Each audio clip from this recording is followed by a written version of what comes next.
Assalamualaikum warahmatullahi wabarakatuh. Halo teman-teman, selamat datang di channel YouTube saya. Perkenalkan, nama saya Muhammad Ridwan Rusdiana dengan NIM 1120. Ini merupakan salah satu tugas UTS saya dari mata kuliah Sejarah Psikologi dan Filsafat. Pernah nggak sih teman-teman ngerasa hidup itu kayak berjalan otomatis? Kayak bangun, kerja, makan, tidur. Nah, di situ timbul pertanyaan, apa makna kehidupan ini gitu. Nah, disitulah filsafat hadir, teman-teman. Filsafat bukan hanya teori yang secara kritis yang seperti nama-nama besar seperti Socrates dan Kant, tapi juga cara hidup lebih kritis, bijak dalam menjalani hidup.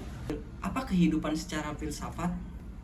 Berkehidupan secara filsafat berarti menjalani hidup dengan kesadaran pikir dan bertanya secara mendalam. Bukan sekedar tahu apa yang terjadi, tapi mengapa itu terjadi dan bagaimana seharusnya kita bersikap.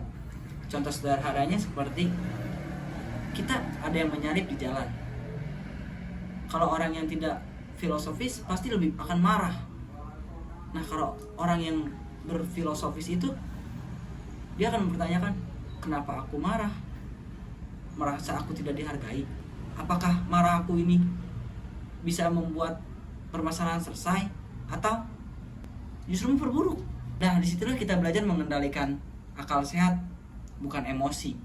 Tapi itu awal hidup dari yang lebih sadar dan bijaksana. Filsafat ini ada beberapa metode berpikir yang bisa kita gunakan dalam kehidupan sehari-hari. Yang pertama, ada metode reflektif.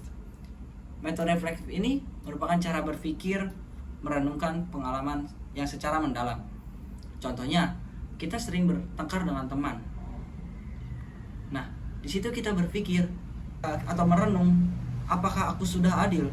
Tujuannya supaya kita bisa memahami diri sendiri.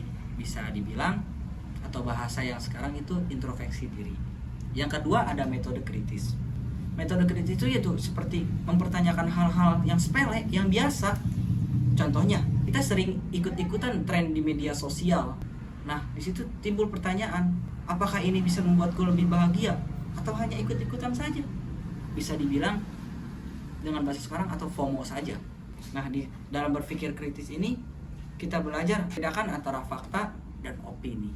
Apa itu berkehidupan secara filsafat? Berkehidupan secara filsafat berarti menjalani kehidupan dengan penuh kesadaran, lebih kritis, dan bertanya secara mendalam. Contohnya seperti kita sering marah kalau ada orang yang menyalip di jalan.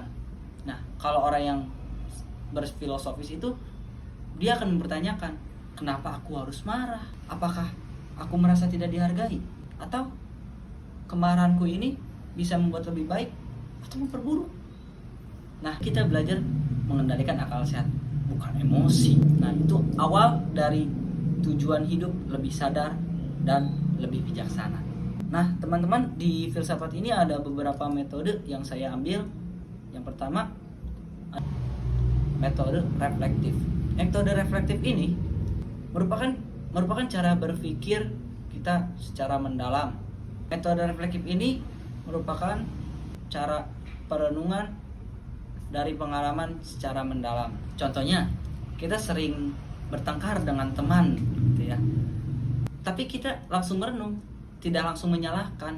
Jadi kayak pertanyaan itu apakah aku sudah adil? Jadi kalau bahasa sekarang itu bisa dibilang kita introspeksi diri terlebih dahulu. Nah, itu merupakan metode reflektif. Yang kedua, ada metode kritis. Metode kritis ini merupakan metode yang mempertanyakan hal-hal yang dianggap biasa atau sepele. Contohnya, seperti kita seringkali ikut-ikutan tren di media sosial yang bisa dibilang FOMO. Nah, di situ muncul pertanyaan, apakah ini bisa membuatku lebih bahagia atau hanya ikut-ikutan saja atau FOMO saja? Dialektis ini merupakan cara berpikir lewat dialog seperti yang dilakukan oleh Socrates. Dalam berdiskusi, kita sering mempertanyakan dan mendengarkan hasil argumen orang lain sampai menemukan kebenaran yang lebih matang.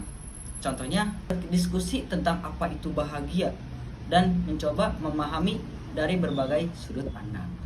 Saya ada satu contoh teman-teman. Katakanlah teman-teman sedang bingung memilih karir. Pasti ada orang yang memberikan saran, pilih saja yang gajinya besar, atau pilih saja yang kerjaannya enak. Nah, kalau teman-teman berpikir secara filsafat, teman-teman akan bertanya-tanya, apakah uang satu-satunya ukuran kebahagiaan? Atau pekerjaan ini sesuai dengan tujuan hidup? Nah, dari situ keputusan teman-teman akan lebih matang dan lebih sadar, bukan sekedar mengikuti arus. Jadi, teman-teman, berkehidupan filsafat bukan berarti hidup di awan, tetapi hidup dengan penuh kesadaran, kebijaksanaan, dan refleksi diri. Mulailah dari hal kecil, bertanya, berpikir, dan memahami makna di setiap tindakan. So, kalau teman-teman suka dengan konten ini, jangan lupa like, comment, subscribe ya. Sampai jumpa di video berikutnya. Tetap berpikir, tetap sadar, dan tetap menjalani kehidupan secara filosofis. Salam kebajikan.